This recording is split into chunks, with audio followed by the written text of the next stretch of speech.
Hey, this is Josh Powell, Quadruple OG, 15-year vet, and you listening to the Bandwagon.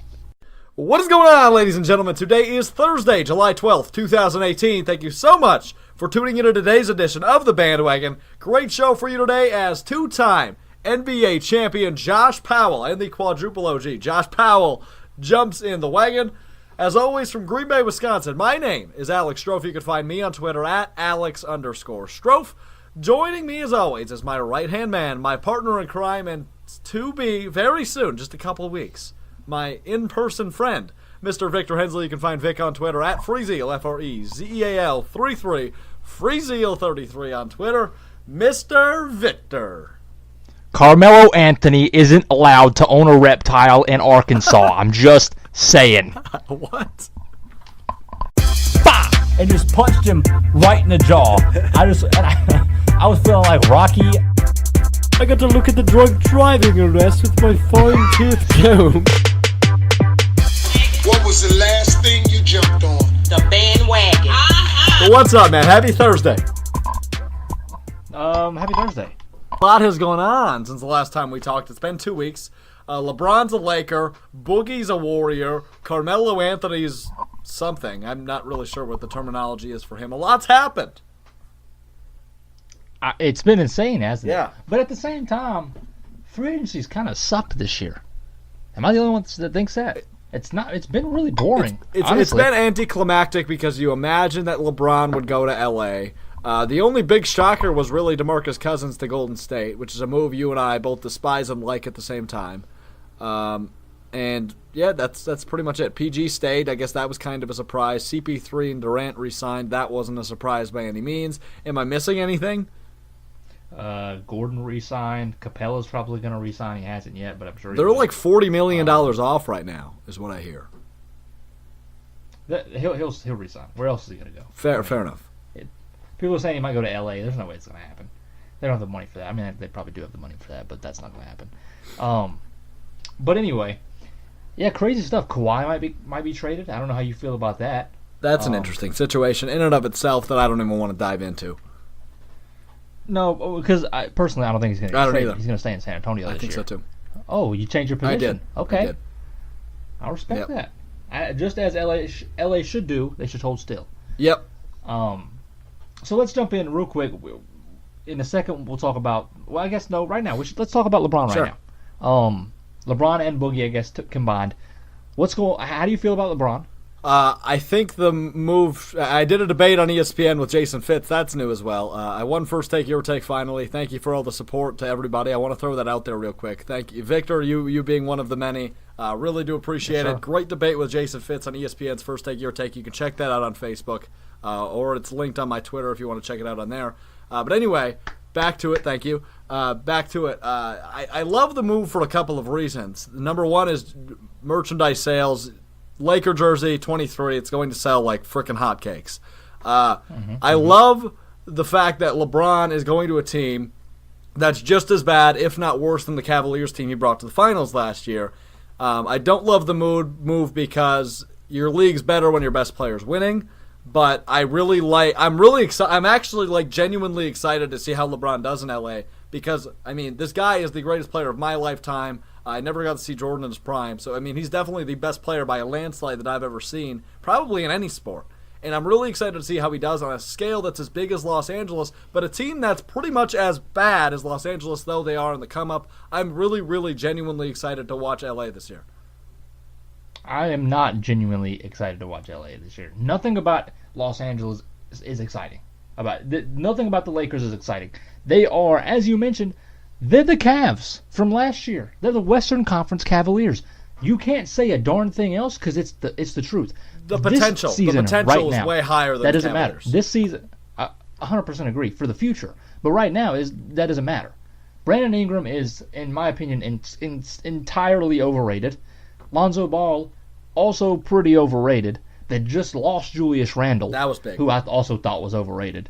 But I don't look at this team and I'm like, wow, this team's going to be exciting. I'm not excited to watch Rondo, JaVale McGee, and Lance Stevenson. I'm just not. Well, two of those three are coming off the bench. Almost most definitely. But I 100% agree, but they're still going to get minutes because who else is going to get Right. minutes? I mean, you look at the 1, that'll be Rondo's spot. 2 will be KCP, Kentavious Caldwell-Pope. The 3 will be Brandon Ingram. The 4 will be LeBron James. And I guess the 5 might be McGee. Am I missing a center? Brook Lopez signed elsewhere. He signed so in Milwaukee. he's He was Wisconsinite now. There you go. I'm so happy for him because Wisconsin's so exciting. No offense. Well, although Lonzo will probably be starting over Rondo. There's a good chance. Probably by the end of the year, but not to start things off, I don't think. We'll see. We will. I look at the Cavs from last year. It was literally the same type of thing. It was a veteran point guard, a random washed-up veteran point guard. And they had Derrick Rose at the begining of the year. And they had Isaiah Thomas. And IT, who he was hurt, so that I off don't and count on, him. yeah. But he was only there for a few games when he was healthy. But Derrick Rose, and then they had George Hill to round off the year and go to the playoffs and everything. It's the same kind of thing. Rondo's the same way. He's not bad, but he's not good anymore. He's not going to lead a team to a championship or anything like that. It's the same kind of thing, and people are acting like the Lakers could be the 3 seed in the West this year. There's absolutely no chance they're the 3 seed. None. Not a chance. I don't think so either. I think there is a chance. I don't think it'll happen because just looking at last year, and history does repeat itself, I think it will, where that 3 to 9 seed in the Western Conference is going to be close. I think toward the end of the year, we're going to be legitimately worried whether or not LeBron will make the playoffs. And I think he'll slide in as a 6. There's a chance he couldn't. Anywhere from the 5 to 8 seed is where I see the Lakers. Yeah, I agree with that. People are acting like the Lakers could be the 3 seed. But yet, with the Cavaliers, I don't think so. Who are the same kind of team, last year they were a 4 seed in the East. Growing pains definitely hit the Cavaliers last year, no doubt about that. So, the Lakers, in my opinion, could potentially miss the playoffs. Will they? I don't know. It's a stacked Western Conference. We'll see. So they could potentially miss the playoffs. They probably won't. They'll probably be around 7 or 8. So we'll see about that. It doesn't matter at the end of the day because the Warriors are going to dominate everybody. Yep. Fact. Okay. Yeah, because Boogie just completely makes them unstoppable. Their starting lineup, if Boogie comes back from that Achilles injury healthy as he should, and he's fine and just like he usually is, then they're going to be dangerous. Because they're dangerous without him. I agree. And the only weakness they've ever had was the center position. For years. Yeah. That's their only weakness. Since Andrew Bogut, who was decent. And then it went to Zaza, and here we are. Kevon Looney, who was a Wisconsinite. Last year was Looney / Draymond kind of playing that position. Right. And adding DeMarcus Cousins, a top 3 center in the league, it's not fair. They're going to be outrageously good. Yeah. I told you the night we heard Boogie was signed, or maybe it was the next day, I could legitimately see the Warriors, once he comes back healthy, I could see them not losing a game.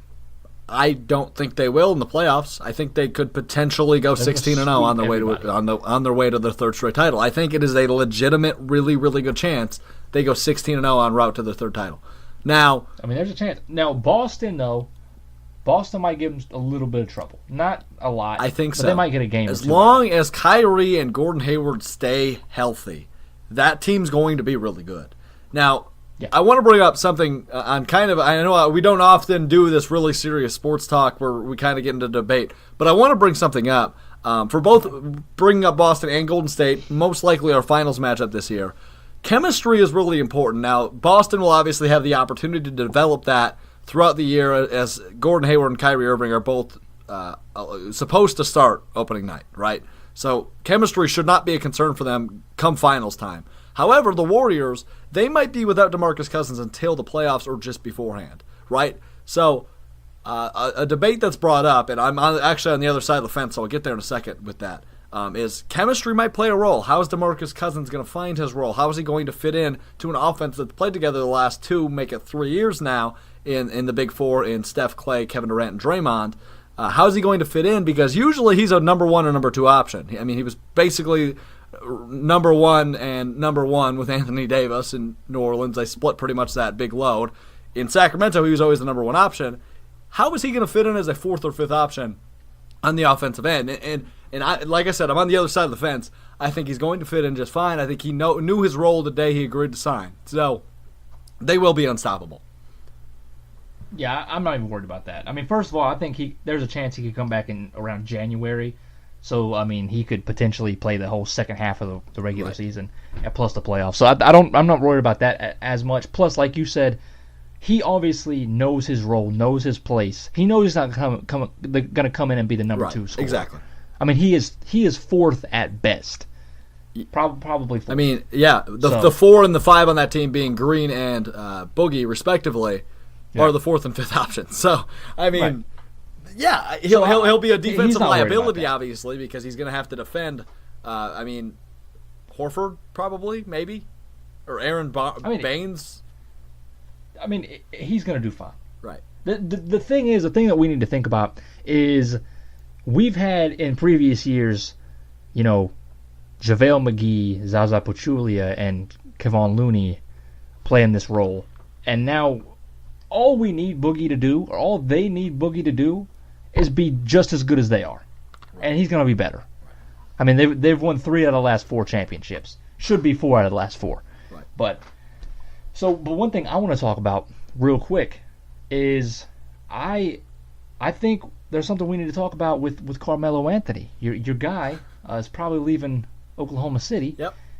And I, for one, I want us to both predict where he's going to end up. I think he's ending up in Golden State. Oh, man. Imagine that. I think he's going to be a backup there in Golden State. Imagine that.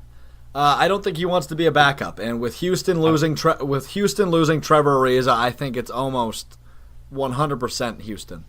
I really do not. The Lakers are my second option. Golden State probably third. I think he's staying west, but I think Houston is definitely by a landslide the front runner. Kind of the same.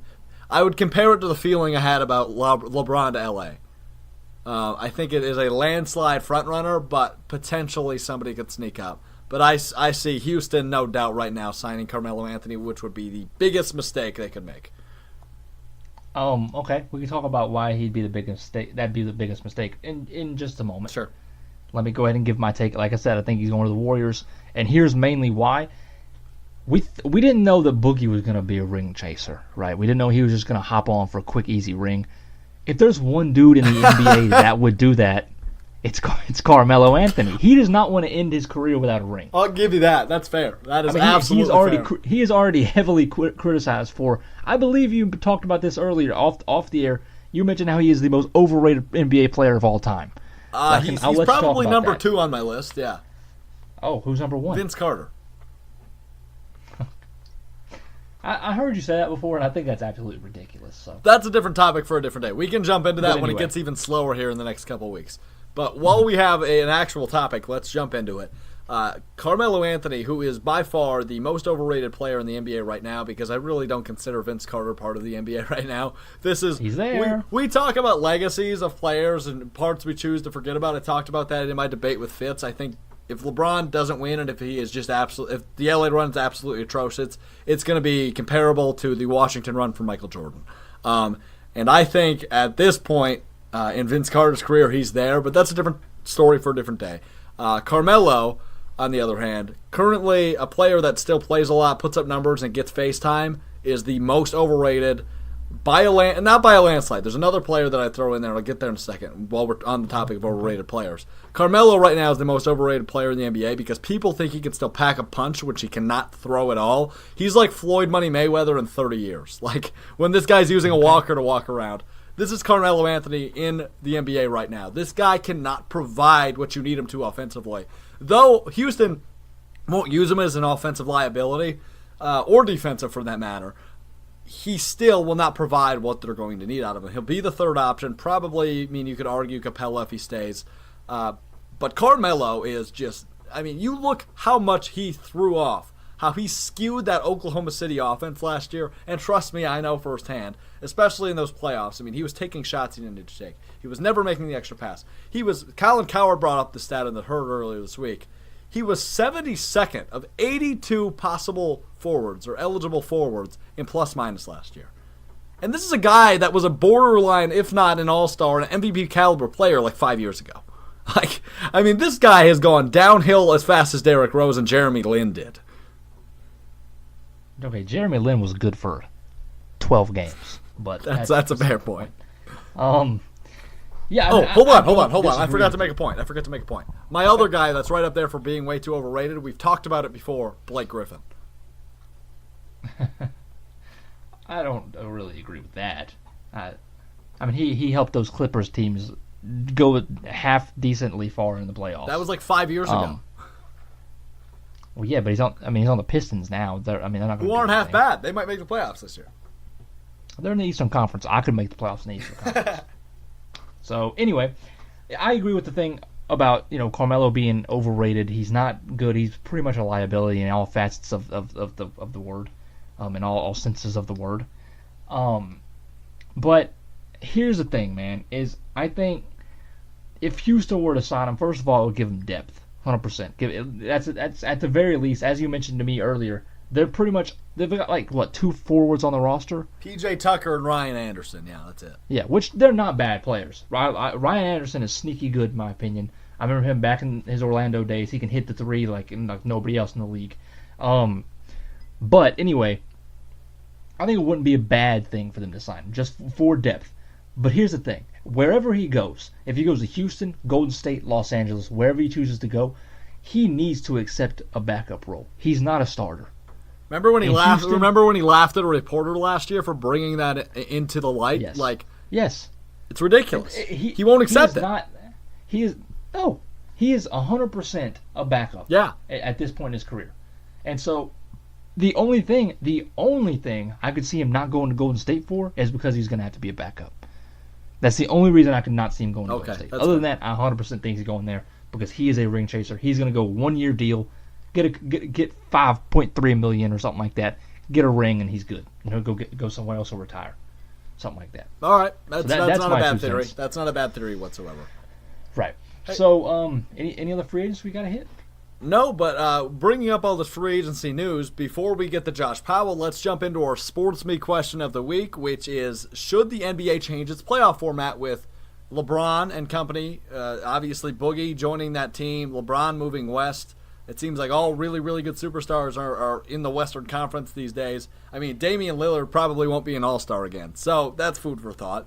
So should the NBA change its playoff format? Let's get your takes from SportsMe, the terrific sports debate app where you don't need permission to talk about the hottest sports debate topics in the world. You get 30 seconds to debate with other sports fanatics on the app. SportsMe, available on iOS devices. Before we get to the takes, real quick, Victor, give me yours. Should the NBA change its playoff format? You have 30 seconds. Not a chance. Why would the NBA change its playoff format? I get it. I understand there's going to be teams in the Western Conference left out that deserve to be in the playoffs. There's going to be teams in the East who shouldn't make it, honestly. But at the end of the day, that's impossible to implement. It just rocks the entire league, and it's just a ridiculous concept, in my opinion. I'm 100% with you. I think it's too hard to implement, and you'd have to change the whole scheduling thing, and blah, blah, blah, blah, blah. It goes on and on. We'll hear some interesting takes, including a possible March Madness type theme, which would be interesting for sure. Terrible idea, though. But it would never work. So let's get to it, and then following that, we'll get to two-time NBA champion and the quadruple OG, Josh Powell.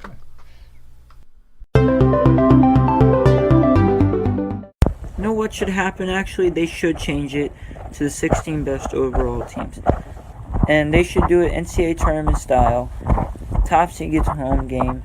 And they should do little mini 3-game series each round until the finals. And then that will go to a 7-game series. At least one. Each team is guaranteed at least one home game in the postseason. And I think the top 16 teams, regardless of what conference, should make it no matter what. One idea people aren't throwing around is May Madness. That is right. Do a selection Sunday like College Bowl. Shorten the season and let's see what happens.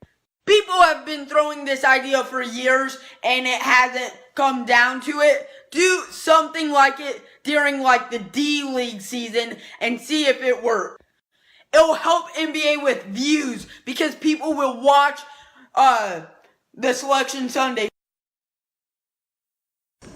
Yes, it has to, in my opinion, because the way it is now, West is stacked, East is, kind of one-sided again, and it's just, doesn't make any sense. So get rid of the West, get rid of the East Division, make everyone play everyone, and then you'll go by pure win record.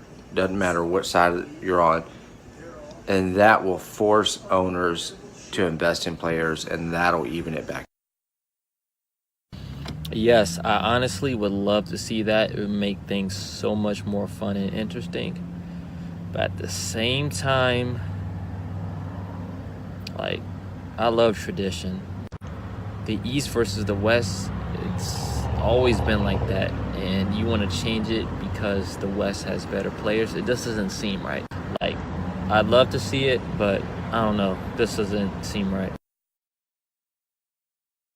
Even more so now in the balance of competitive presence throughout the league. Now you can't change it, because to do that, you are essentially, basically, you are devaluing the entire eastern side of the country. You can't do that. You can't do it to the franchises. You can't do it to the fan base. You can't do that. You throw off the complete competitive balance. TV contracts, revenues, everything. You cannot do it. You can't.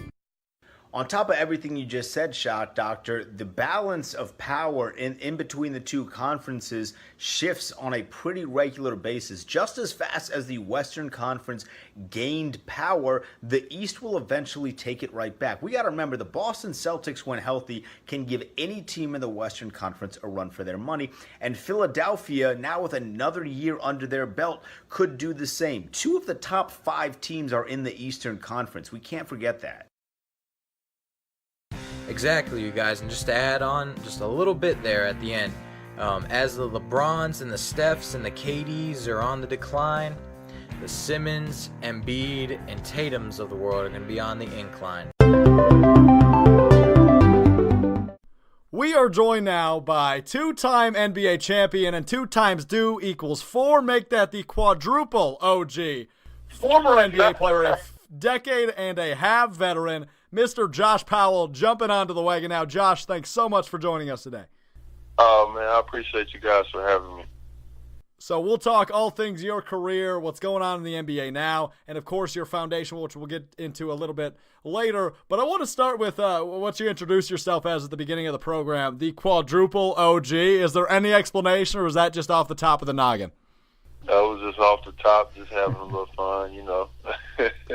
We're having fun late night over here. So let's dive into some headlines, NBA world. I mean, you were a longtime Laker, 2-time champion with the Lakers at the end of the 2000s. LeBron James, the best player on the face of the earth possibly ever, has signed with your former club in the Lakers.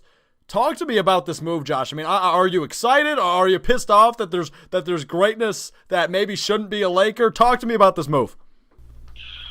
I mean, just as a player myself, I mean, I think you can't do nothing but be happy for a guy that's been able to make the decisions that he wants to make and go where he wants to go, you know, doing things for himself and for his family. So it's definitely great to be able to see him control his own destiny in that standpoint.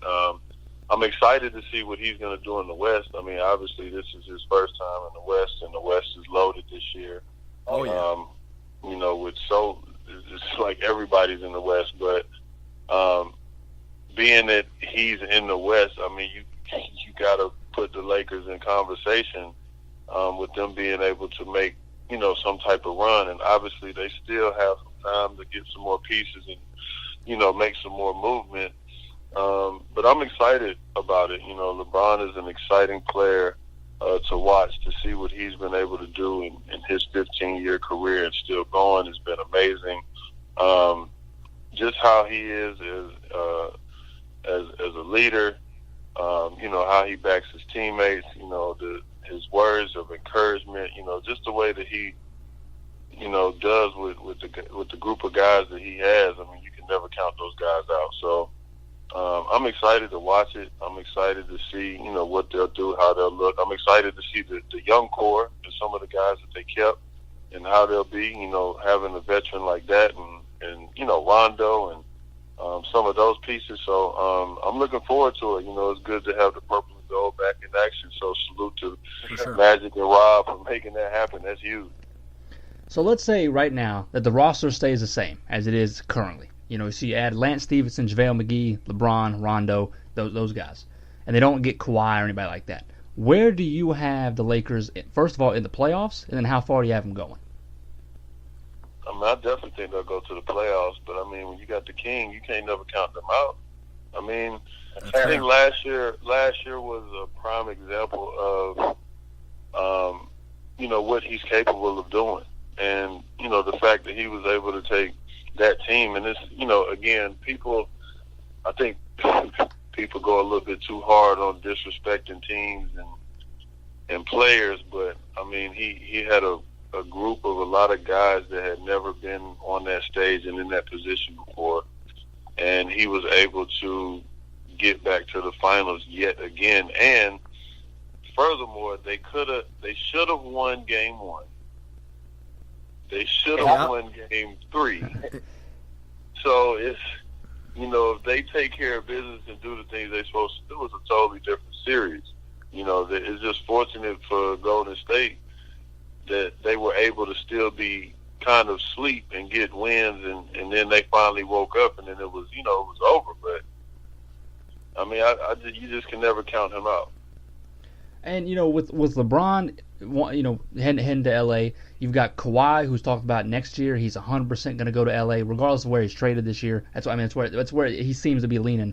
What is it about? And you played for LA, you played for the Lakers. So what is it about Los Angeles, the Lakers, all of that stuff? What is it that makes players want to go there and play? I think it's that tradition. I mean, it's that organization, it's the tradition, it's the culture.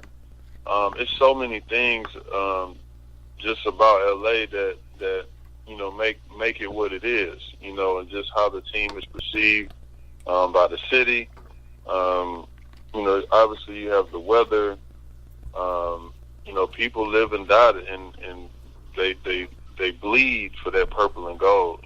From the tattoos to how they do their cars to naming their kids after players. I mean, it's heavy out there, and it also requires for anybody being a part of that culture to, bring their A game, because it's just the pressure of, carrying on what Magic and a lot of those teams from way back when were doing, up until Shaq and Kobe, up until even the last championship, the back-to-back. So you look at the players, you look at the coaches, the coaching that they've had, a part of that organization, and it's been nothing but greatness across the board. When you look at them and when you look at Boston, those are like the two that you can't slack. You got to make sure that you bring it.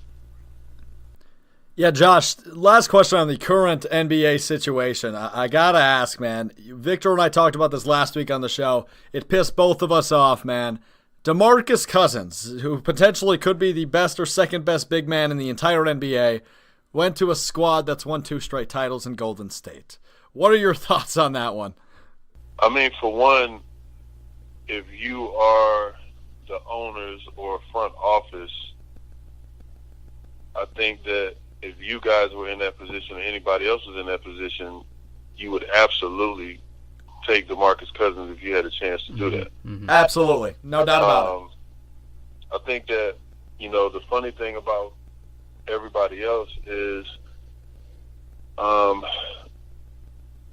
they say that, that they get bored with watching Golden State win it every year, doing this and doing that. But I mean, for me, just as a person that loves the game, I just admire greatness. And I don't think you can ever get bored with seeing the best teams compete year after year for a championship. I think that for Boogie, I'm happy for him because obviously the ups and downs he's gone through as a player, especially with the different teams. And for this to be a chance for him to, show a different side of himself, a different side of maturity, and bring that winning, he can learn how to win differently with Golden State. And he can also learn some things as a player on and off the court and being in that culture. because that's a whole different culture than what he's used to. And that, sometimes that shift is something that can make a player even more special. I mean, you already seen what he's been able to do so far, but looking at this injury, he's being counted out, and then he has a chance to go, with the reigning champs and see if he can help them to get a three-peat. I mean, I'm happy for him.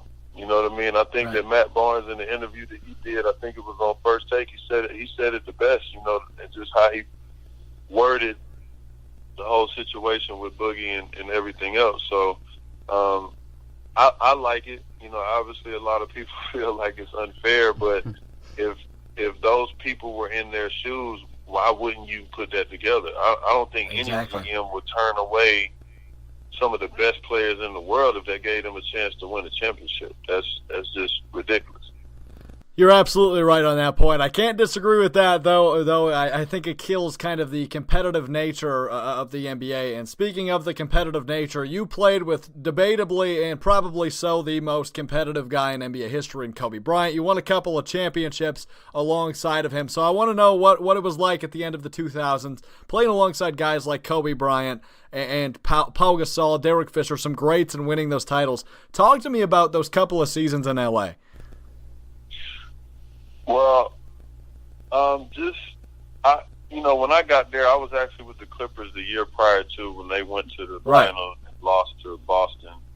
And when I got picked up, I mean, just from the summer workouts before we even got started with, our team practices, it was evident the focus and the attention to detail and the determination that was set summertime, like as far as what the goal was, and not being denied from that, and the one thing that I definitely love, because we were all competitors on that team, was how hard those practices were, how intense those practices were, the attention to detail, the way that you had to learn extremely fast. Guys were getting ready to fight day in and day out because of how intense it was. You know what I mean? And that was a big part of, for myself, like growing as a player, and just being able to read the game and learning the game in a different way. But it helped make those seasons, as far as regular season, you were going into those games because those games felt easier than what we were doing in practice. And I think that showed, because we went 65 and 17 the first year, and then 60 and 20, I think it was, or 62 and 20. The year after that. And it's crazy because people still felt like we struggled in the second. In the next year when we got Ron, they felt like we weren't playing at our best and this, that, and the other, but we still were able to win 60-something games. It's just amazing to be a part of stuff like that. And not only with Kobe, Derek Fisher, Lamar Odom, Pau Gasol, Andrew Bynum. It was just the cast that we had. I think people don't give that team enough credit. You see all the memes, you see all everybody making jokes and talking. Kobe took this team to the finals, but it's like we were a well-balanced group. We all understood our position. We played our roles, and we were happy with that. And it's obvious, because that's what it takes to win. I don't think people really appreciate that part of it. What goes into championship teams and winning teams.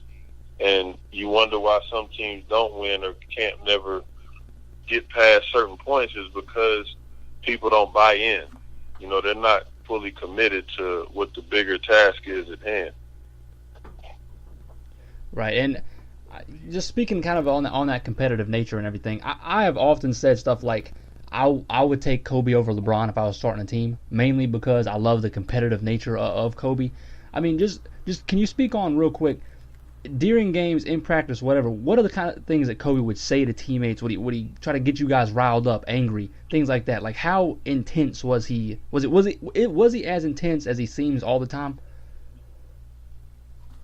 Absolutely, but I think he approached every player differently. You know, you can't treat everyone the same. You know, if you were to have more than one child, you know, you're not going to address each child the same way. You got to figure out what's going to get each one of them going, and that's the same way with how Kobe was as a teammate. You know, being able to tap into each person and be able to drive and push buttons to get the best out of that player. And then you have a guy like Derek Fisher to back him. So, you know, that was the Batman-Robin combination, and they were well balanced together, you know, just in how they led us day in and day out. So Kobe was the kind of guy that you just with his presence alone, you knew you had to bring it and you couldn't BS in practice, in the weight room, in anything, because he's such a competitor. And then, you know, you have Derek, who's just as competitive, but his leadership and, you know, his presence is a lot different, you know, and he's able to soften up his balance, like the balance that he brought, you know, as far as how he led was something that, you know, helped us all through those different times. Right, and Josh, you brought up Derek Fisher, and there's two things we love on this show. We haven't done one of these in a while, Vic. It's bold answers and starting rivalries. So Josh Powell, I got an interesting question for you. You played alongside, you mentioned Fisher. You also played alongside Luke Walton, and something a lot of people don't talk about that you did was back in 2014-15, you were an assistant with the Houston Rockets. You were an assistant coach.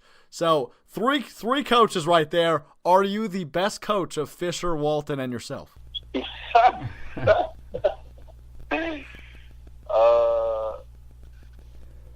think I wouldn't say I'm too shabby. I mean, I don't think. Did D-Fish get to the playoffs as a coach? Ooh, no, I don't think so. Well, hey, put me in the 1-up then. Okay, you got him there, don't you? Because we went to the Western Conference Finals. There you go. You've got them there. Neither of them have done that. D-Fish, man, still love you, big dog. So now my final question for you, Josh, is, you know, I don't want to bring it up, but I feel like as a loyal Orlando Magic supporter, I got to do it. Game 2 of the 09 Finals, didn't Pau Gasol goaltend Courtney Lee? I mean, come on. No. Man, come on. That was goaltending 100%. You already know we would have won the finals if that game would have went differently. You know it. Look, can you send me the clip, please? We'll look at it. I'm gonna send you the clip, and I want you to break it down for me. It definitely was some things that could have gone different. I mean, I think about both of those years and how crazy things were.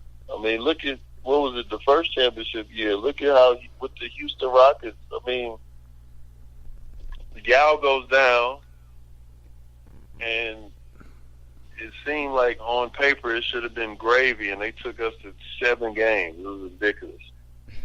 Aaron Brooks played out his mind. Chuck Hayes was playing out his mind. Like, it was just unbelievable. Like, why are we going 7 games with the Houston Rockets at that time? But I mean, things happen. If you want to talk about controversial, right? Okay. Let's not forget about the 06 finals with the Dallas Mavericks and the Miami Heat. What about it? Well, first of all, the Dallas Mavericks being up 15 with 3 minutes to go left to go up 3-0, and for Mr. Wade to go to the line 26 times per game in every game that they won it. Okay. He was an animal. See, he was an animal. I can give you that one because I don't like the Heat. So. He was an animal, but I don't. Well, for one, I don't know if you guys remember, but if you look on the end of that bench, there's a guy with braids who looks familiar. That should have been his first ring. Oh, okay. I see you. Okay. I sense some salt up in this conversation. Salt. I'm so salty. Well, that's how I feel about the Courtney Lee play. Congrats to him, but it's a very controversial finals. Trust me. And you know what's funny too is, remember last season? 2 years ago when LeBron, when Cleveland actually won it.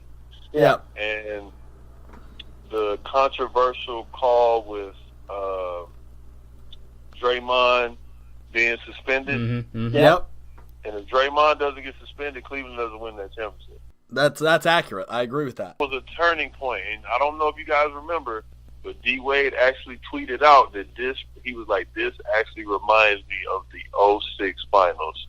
We were playing against Dallas. There you go. Well, you know, see, I gave y'all a little something right there. It reminded me of the Courtney Lee play in Game 2 in 2009. I'm just saying. You know what? JP, speaking of the Orlando Magic, we got one last thing for you. You can find Josh on Twitter at JP21Reasons or on Instagram at Josh21Powell. Josh, you've been great with your time. So last thing for you, we brought up the Orlando Magic. You probably remember a guy by the name of Michael Petrus, right? Absolutely. He was we was together in Golden State. There you go. Yeah, Michael, one of the funniest guests we've ever had on. He actually never officially announced his retirement, and I don't think you have either. Right.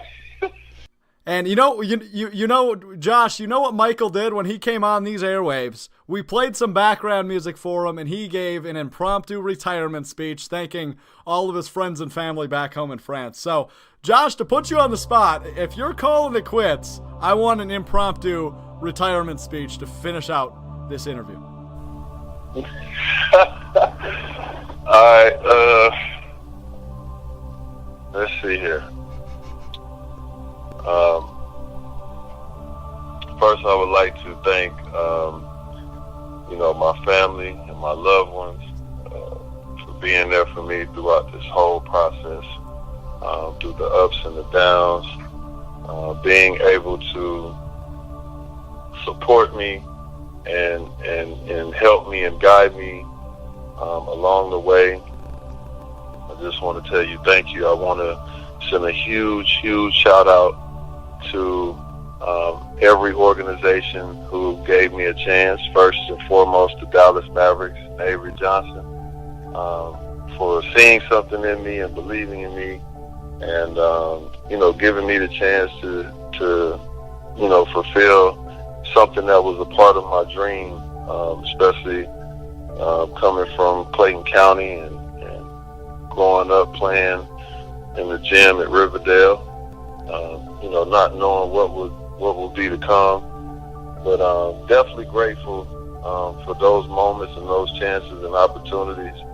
But the biggest thing for me in the game of basketball is just being able to use my gift to give back to others, and being able to pour into other people, using my experiences and giving them what was given to me. And I'm truly grateful for that. And last but not least, my God, Jesus Christ and Savior, for bringing me into this world. And it doesn't stop here. That was chapter 1. We on to chapter 2. And you never know. I could be the next host on the bandwagon. You never got me, guys. Plot twist. I think you want to take somebody's job. Okay. So thank you, see?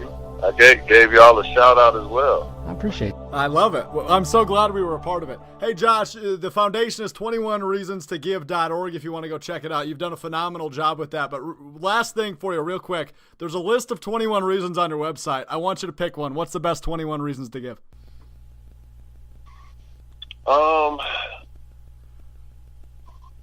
With all the principles, I just think in my opinion, I think the reason behind the principles, and that is providing a need, and being able to do it anywhere in the world. I think that's what makes the foundation so special and so unique, and that's why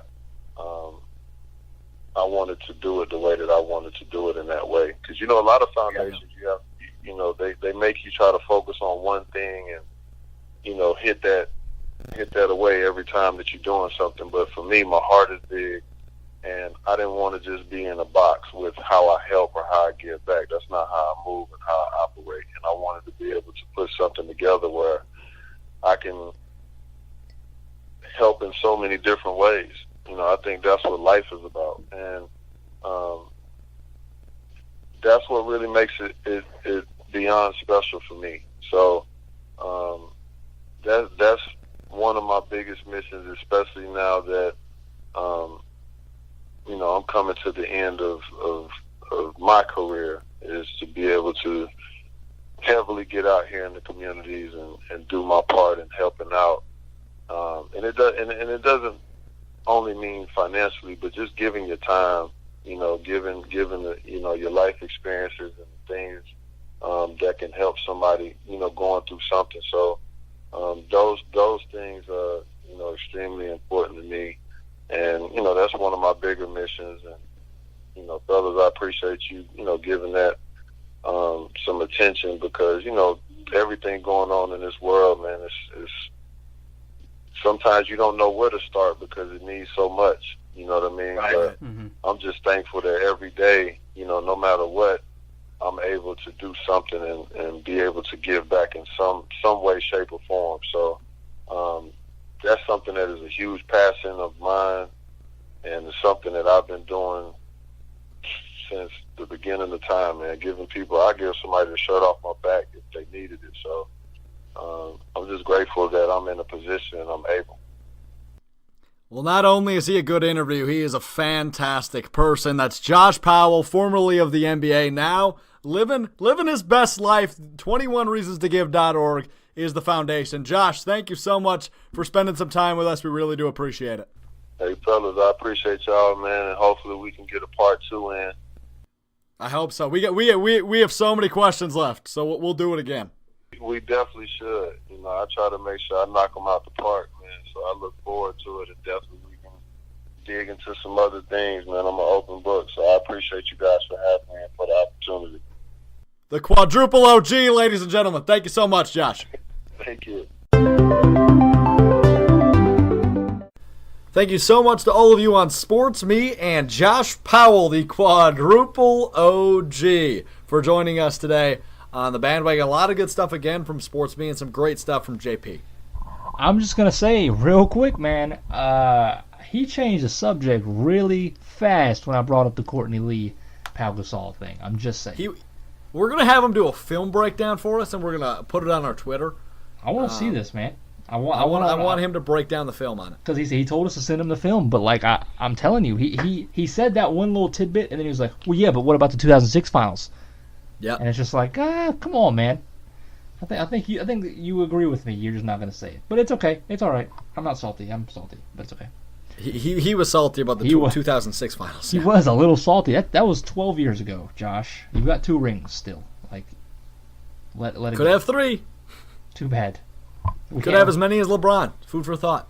Oh, I think Josh Powell the GOAT? Question mark. Potentially. So anyway, let's dive into a segment we haven't done in a while. Oh, I'm excited for this. It's been a long time since we've done this. So I want to bring us back to the epitome of knowledge for our You Ask, We Answer segment. So if you don't know what this is, as I said, we go to the epitome of knowledge, aka Yahoo Answers, and we, answer your questions. We believe we're way more knowledgeable than anybody else on Earth. I think you can agree with me. We're up there. Yeah, 100%. We're right up there. Einstein, Isaac Newton, and all those people. I think we're around that. Plato, Socrates, all those people. We're near them. So yeah, we'll go to Yahoo Answers, answer your questions, and you're welcome in advance. So, to get us started, we've got a good one. We've got a good batch today, I think. Good. So we're gonna go. This is straight off the dome. You ready? We've done one like this before. Let's go. Tell me a girl's name that starts with the letter R. All right, we're going back and forth until we run out. You ready? I'll start. Rachel. Rochelle. Ray. Robin. Oof. Raquel. That's not a name. Rayleigh. Raylyn. Oh, God. I was hoping that would be the last one.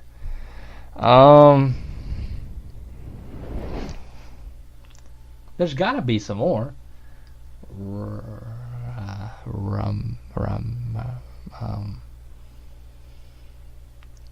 Dang it. I don't know, man. All right, I win. Next. Okay, all right. Have someone ever eaten cucumber sandwich? What do you put on there? Cucumbers. Anything like mayo or anything else? Cucumbers. Have you? I'm not you eating are a a vegan cucumber. after all. That's all you eat, right? I am. Yeah. All I eat is cucumbers. No, I've never eaten a cucumber sandwich. That sounds awful. That doesn't sound good. Cucumbers are probably the least exciting vegetable. Like they don't have much flavor. It's just watery. I mean, if you put it in vinegar and some other stuff, you get pickles. Well, are pickles cucumbers though? I love that pickles. What's that from? Technically. Dane Cook. He did a stand-up about pickles. I love Dane Cook.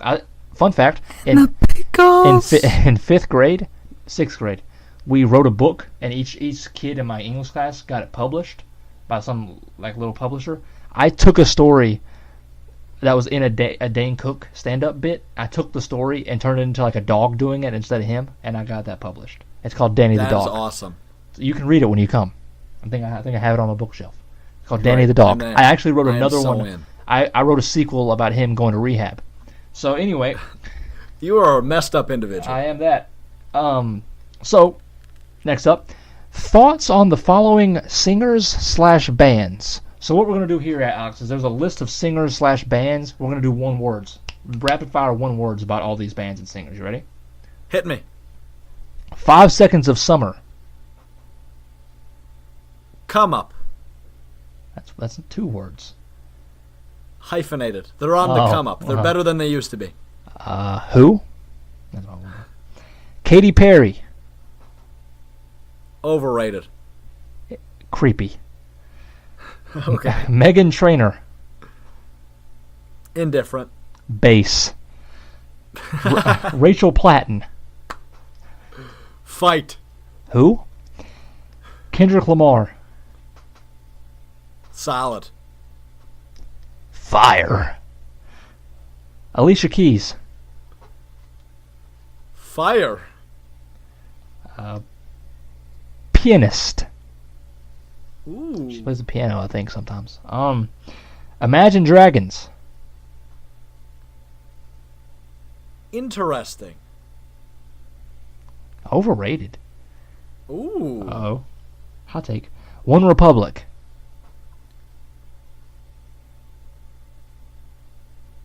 Incredible. Big fan. Banana Republic. That's the only thing. That's So 2 words. banana is the one I think of when I think of One Republic. Maroon 5.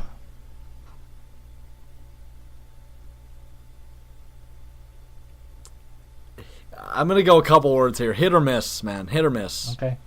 Sexy singer. I'll go 2 words. What's up, Adam? Ed Sheeran. Ginger.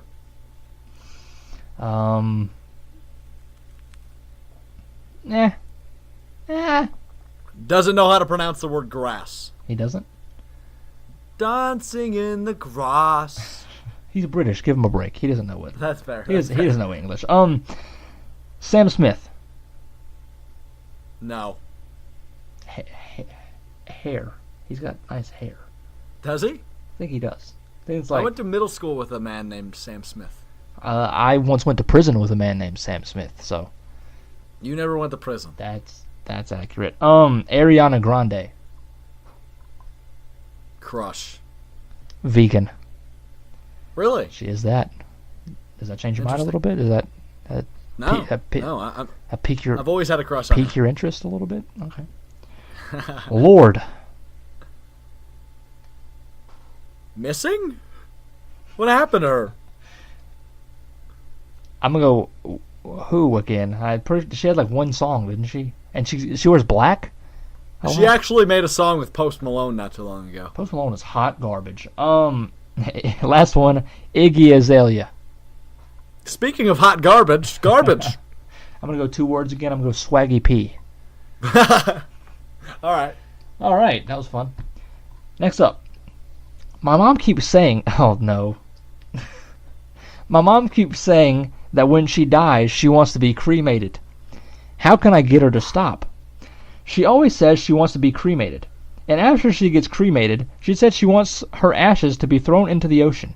She said she wants to be like a dust that disappears, never to be seen again. She said it's because she doesn't want me to worry about anything. She doesn't want me to worry about the expenses of having to pay for her buried, or worry about anything in general. That if she's buried 10 feet underground, she doesn't want me to think about her, visit her, attend to her, or give her flowers. I told her to stop telling me this because it scares me, and saying it only once is enough. How can I get her to stop? I'm uncomfortable, Victor. I don't like this. This is a little depressing of a question. Why did you allow this to make the cut? I'm pretty sure someone else told me to keep it in the mix. Blame Jim Nance. I don't want to talk about this. It was all Jim Nance. I want to talk about it. I think the way to get her to stop is to just say, tell her to stop. That's a good one. I was just gonna say, I'll just tell her, yeah, you'll cremate her, and let's move on. Let's have dinner now.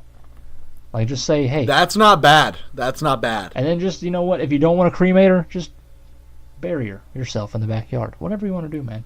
It's up to you. I don't like that, but yeah. The world is full of possibilities. Good. Next up, what should I do about my daughter who keeps begging me for a sister?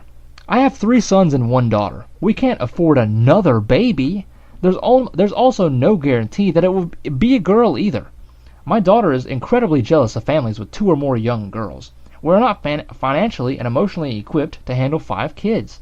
She has no choice but to grow up being the only female child. Do your motherly duties and tell her it's not happening. There you go. I think you should. Hear me out. So I think you should tell her. This would be a great biology lesson, anatomy lesson, actually. If you just go ahead and tell her it's menopause time, and therefore you can't have kids. So you explain what menopause is to her, even though it's inaccurate. Oh. Just go ahead and tell her, explain menopause, and then move on. She can't. I like that one better than mine. I mean, you lied to her. That's good, Vic. Right? That's good. I'm just saying. I think we should answer that. Menopause isn't a joke, Victor. It's not a joke. It's real. Menopause isn't a joke, Victor. I feel like you're making a pun or something. Are you making a pun? Menopause. No, I'm just telling you, menopause is no joke, Victor. Okay. What do you call a male dog? Is that a real question? Menopause. Pause. Paws. Dogs have paws. Oh. Men. I don't know. I'm not good at that was kind of funny. That was terrible. All right. Do you sometimes wonder why you haven't gone crazy yet? Ooh. Yeah. Am I crazy? I think about that more. Am I crazy? Let me tell you a story, Victor. Okay. So one day I was walking down the street. Where the street's blue. I was walking down the street, and the streets are blue. And I'm a Tar Heel for anyway. I was walking down the street, and I was thinking to myself, why am I making up a story that's taking 30 seconds of our podcast time? You made up that story? Yeah. You just wasted our listeners' time. I apologize sincerely. Right, Move on. I think we found our crazy person. All right. Next up. What do you think of Justin Bieber getting engaged? I'm jealous. Of who? Her. I don't know. Her name's Haley, I think. I think she's a model or something. I don't know much about her. Like that, yeah. But I'm jealous. Think about that. How many Instagram followers? Real talk here. Over, under. I'm going to set one. I'm going to go 100K. Over, under. How many followers did she gain just because she got engaged? And I'm not talking like when they started dating. I'm talking like the day they got engaged. Did she gain over 100,000 followers? I'm going to go ahead and say no. because I think she was already pretty popular before that. Because I don't know who she is. I don't really either. Because she's on a TV show. She's on Drop the Mic, I believe it's called. What's her name? What's Drop the Mic? I've never heard of that. Method Man. I think it comes on TBS. It's like who's Method Man? Okay, well that's who are these people? Method Man was in Wu-Tang Clan. He's an old school rapper. There you go. Okay. But it's a thing where celebrities do rap battles. Oh. Like freestyle rap battles. Like there's been pretty high celebrities. What's her name again? Haley Baldwin. She got 13.7 million followers on Instagram. So I think it's safe to say she's fairly popular. 13.7 million. But I mean, that's a lot of millions. Wait, hold on. Oh, I thought it said that she got 1,000 likes on this one on her last picture. She got over 1 million likes on her last picture. Anyway, yep. You know what? I don't really care, to be honest, about their engagement. I don't really care about Justin Bieber also commented that's mine on that picture. So okay, I don't really care about Justin Bieber either. I think he's hot garbage, just like Iggy Azalea. So I don't really care anything about him. Despacito. Next up, what do you do if you ask a girl out and she refuses? What do you do next? All right, you do two things. Okay. One of two. If she refuses, you're likely going to get a restraining order against you, so you stay away. Wait, anytime they refuse... Refusing versus staying, no, Victor. Like, hear me out here. Refusing sounds like, get away from me, you bleeping creep. I'm never talking to you. I'm never going to date you. Stop asking. I'm refusing to go out with you. Is a lot different than saying, no, I think I'll pass it this time. Like, refusing sounds like... Okay. Like there was some sort of conflict, right? Okay, I mean, sure. Yes, but it could just be a creepy dude asking her out once and she refuses. It doesn't mean 100% there's going to be a restraining order. Unless... But, like, refusal sounds very it sounds aggressive, right? It sounds aggressive. Yeah. So I think there could be a restraining order if our advice to this fellow is... Or fella... girl, man, whatever this is, we don't judge. Yeah. If our advice to them is to continue and be persistent, then there could be a restraining order. Nope. So is that not our advice? Don't be persistent. Don't be persistent? Give it up. But I don't know. They say to don't give up, never give up. I'm just saying. They do say that, don't they? They also say just do it. Oh. I don't think that has anything to do with anything. No, I don't think so either. Let's move on. So please don't stalk her. That's all I'm asking, or harm her in any way, shape, or form. Next up, do you sometimes hate being a man? No, never. Ladies, I'm putting this on the record. I could never do periods, and I could never give childbirth. I'm just saying. But listen, hear me out. Kidney stones. What are you gonna do? What are you gonna do now? Think fast. Women can get kidney stones. Yeah, but I'm pretty sure peeing out a kidney stone for a woman's a little easier than for a man. I'm still kidney stones, Alex. I'm just saying. There's a whole song I sing about it. I'm just saying. And we'll hear about it in about 10 minutes. Yeah, we will. Which version are you gonna put into the show? Country, rap, original. Country. It's been country for the last several months. Next up. Who decided half the numbers should be called odd? Hear me out. Listen. The same person. No. Oh. Listen. First off, this is incredibly rude for them to be called odd, honestly. It's discriminatory. It's upsetting. Calling them odd. Like, that's rude. What if I called you odd, Alex? If I said, Alex, you're odd. I would agree, probably. Okay, well, they don't have a voice to agree. So you're calling them odd, and they can't fight back. I think that's rude. Well, my answer is the same person that probably decided numbers should be called even. What does that even mean, even? I think people are taking this the wrong way. What do you mean? Like, people are thinking that being called odd is automatically a negative thing. It is.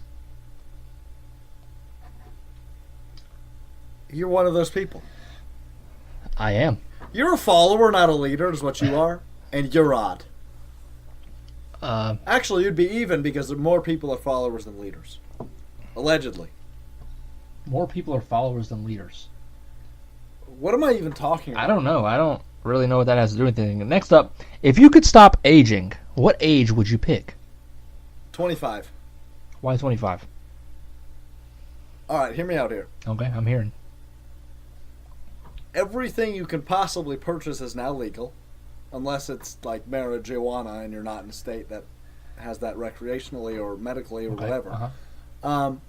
But everything you can buy, so I'm talking alcohol, cigarettes, to each their own, right, can now be purchased legally. If you are one that went to college, you are most likely out unless you're pursuing a master's or something else. Okay. Or you decided to start a little bit later, right? Physically, though, your appearance, right? You're at the point of maturity facially and probably the rest of your body, I assume, where you look like a man or a woman that is of a solid age, right? A young adult or a normal adult age. I'd say 25 is probably a normal adult. You are probably, most likely, in most cases, appearance-wise, no wrinkles, right? But you're to the point where you're not young enough to look like you shouldn't have wrinkles, but you probably don't have wrinkles yet. So appearance-wise, you look good. You probably feel good. You're not tearing your meniscus by bending down and picking up a dog bone. Shout out to my mother who did that this week. Wow. She turned 51 yesterday, so happy birthday, Happy birthday, Mother. Dawn. But, like, you're in good shape, both appearance-wise, physically, and everything else. So there you go. I would say 25. I've got one obstacle to that.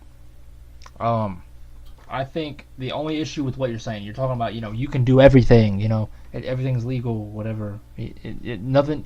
You're saying that, there's no age limits at that point. There is. Because at 25, you know what you can't do, Alex? Run for president. Run for president. Jinx.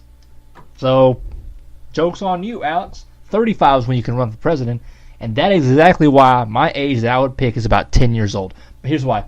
Because I think 10 years old, you're happy, you're in 5th grade usually. I could stay in 5th grade all my life. You're chilling, you got crayons, you got computer games, and you're chilling. Sister's on TV all the time. You watch Wizards of Waverly Place. Sister. And you're happy. 10 years old is my age. What is sister? Wow, you're uncultured. Either you're uncultured or you're a child. A 2000s baby. Didn't you just make the point that children watch Sister? My children do. You have children? No, my childhood. Listen, Sister, Tia and Tamara Mowry. What are you talking You've about? never seen the show Sister? No. I thought I made that pretty clear about 30 seconds ago. Do you have television in Wisconsin? Next question. Last question. I can't help to feel bad for Selena Gomez. I hope she finds a good guy with good values and gets engaged this year. She deserves happiness. No, sorry. What's the question? She deserves happiness? Does she? I think she does. I think everybody deserves happiness. Everyone? Besides Adolf Hitler, He's probably. dead. Allegedly. Michael Jackson's not dead. Michael Jackson's dead. Tupac is not dead. No, he's not. Well, take me to him. I can't do that, but I am convinced Michael Jackson isn't dead. Give me the evidence. What's the evidence? What do you think? Come on. Let's talk about it. All right, you win. I have There no you evidence. go. All right. That's all I got for you. Go. Oh, yeah, no, I do believe Selena Gomez deserves happiness. That was my first crush ever. Celebrity crush ever, and she's the GOAT. Ariana Grande was mine, so I'm glad we went over her. She still looks like a child to me. I mean, like a slightly mature child. Like her face, she looks like a baby. Not a baby, but like a toddler. Not as much as she used to, but it looks like she stopped aging at the age of 10. It looks like she took my advice. Isn't that kind of the same thing with Rachel Demita, who was dating Thunder shooting guard Andre Roberson? Andre Roberson. I don't know why I just blanked on his name. He's terrible at free throws. No, she's very good looking. She does not look like a child. Don't talk about my woman like that. All right. I'm jealous of that's Andre it. Roberson. That's it. Okay, cool. All right. We're just getting that out Well, there. I guess let's move on to jumping on a bandwagon. You can go first. Why do I always have to go first? Because I like when you go first. You really do, and it kind of bothers me. All right. So, This is gonna probably be an unpopular opinion. I'm jumping on the bandwagon of vandalism. Oh boy. That already sounds good, doesn't it? Hope no police are listening to this. So there's a mural that we've seen a bunch of times in Los Angeles that just got put up of LeBron James in a Lakers jersey, and it says "The King of LA." So we've seen a lot on Twitter. It's been there for about 2 weeks or so, give or take, and it's been vandalized a couple of times. People wrote 3 and 6 on it. People covered up his face, and people the artist comes over and I guess he redoes it or fixes whatever it is, tweaks it, and it's back to normal. Well, here's the thing, Alex, is yesterday, Wednesday, there was a video of the artist officially painting completely over the mural and saying he's taking it down, it's over. The mural's not going to be anymore because it keeps getting vandalized. But here's the thing, Alex, is I am in support of it being vandalized. And here's why. Why is this? Because, I'm not a big fan of LeBron James. That's not really the point here. The point is, it says, and I quote, on the mural, "The King of LA." Listen, Alex. He's not the King of LA. He will never be the King of LA. That is Kobe Bryant all day, every single day. The mural deserved to get vandalized because it was false. It was disrespectful to our Lord and Savior Kobe Bryant, and I don't stand for it.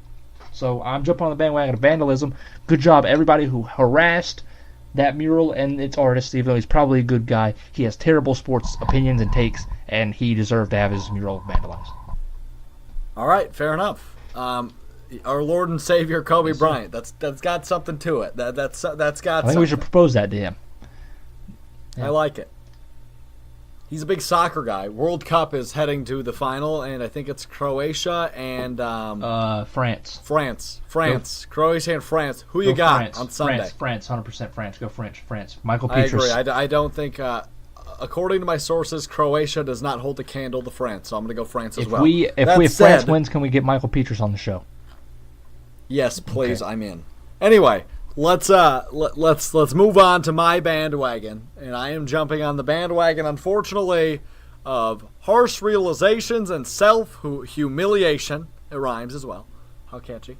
So catchy. So last week, I was just doing some research on a music festival in Wisconsin. Not only music, but it's also a fair called Summerfest. 11 days. It's called the Party of the Summer here in Wisconsin. I attended 2 days. The 4th and 5th of July, I was down there. And before I went down there, I was doing some research on some of the bands that have done some of the headlining stages, some of the headlining sets and whatnot. One of those bands was The Neighborhood, with a U. Neighborhood spelled like it is probably in England, I assume. I don't really know.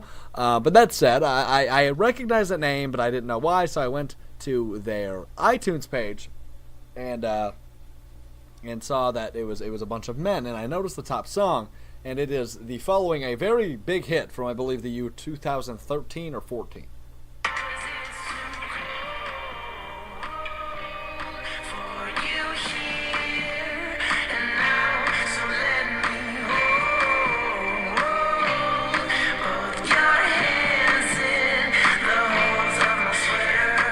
Victor, you remember that song? I remember that song. Now, Victor, what I didn't realize, and I know you are also, you did realize this, you knew this.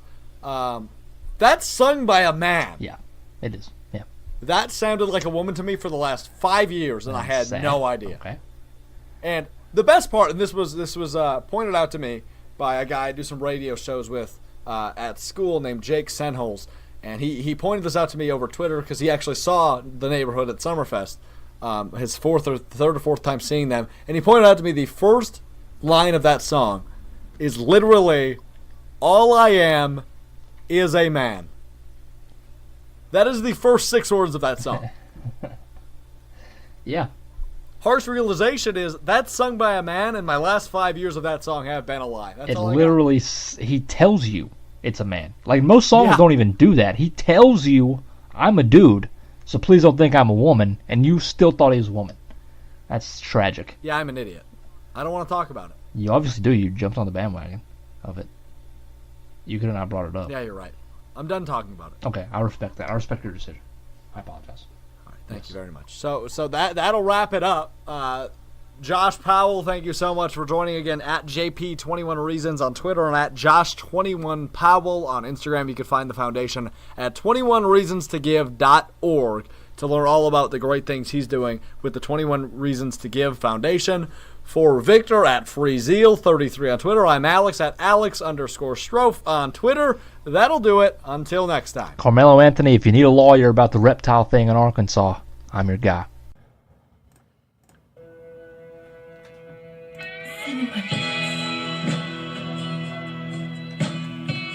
What up, Miss C?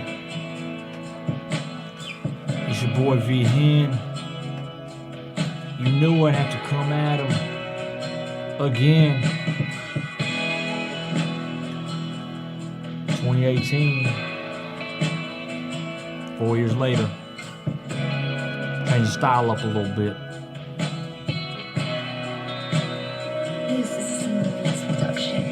One day I was walking down the street. I was really thirsty, so I walked a piece, had a big glass of water.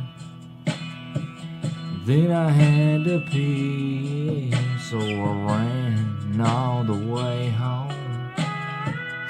Then I opened up the door. I ran straight to the party. My bladder couldn't hold it anymore.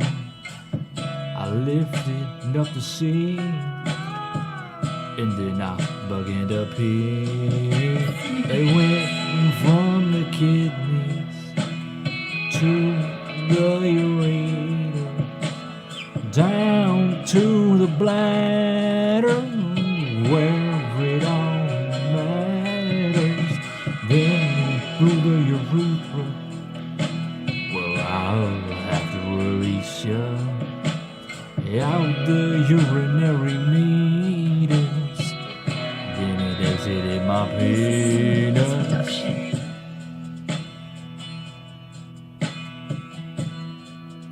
Then it exited my penis.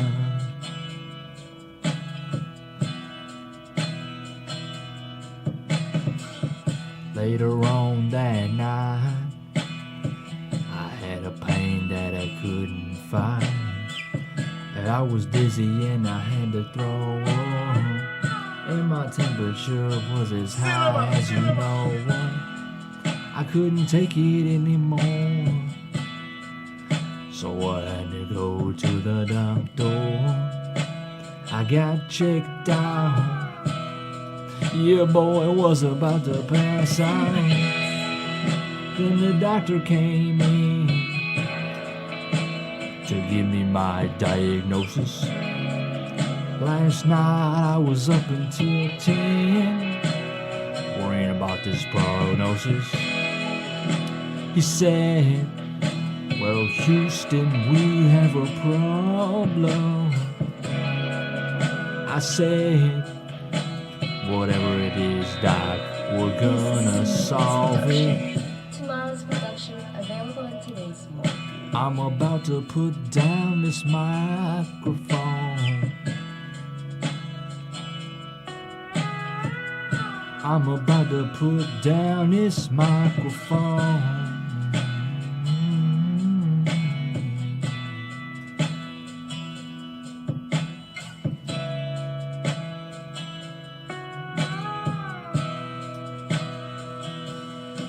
It was a kidney stone.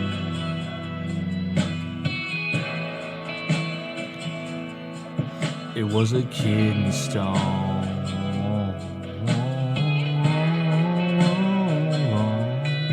It was a kidney stone.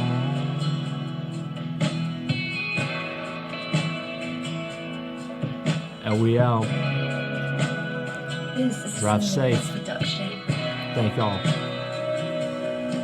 It was a kidney.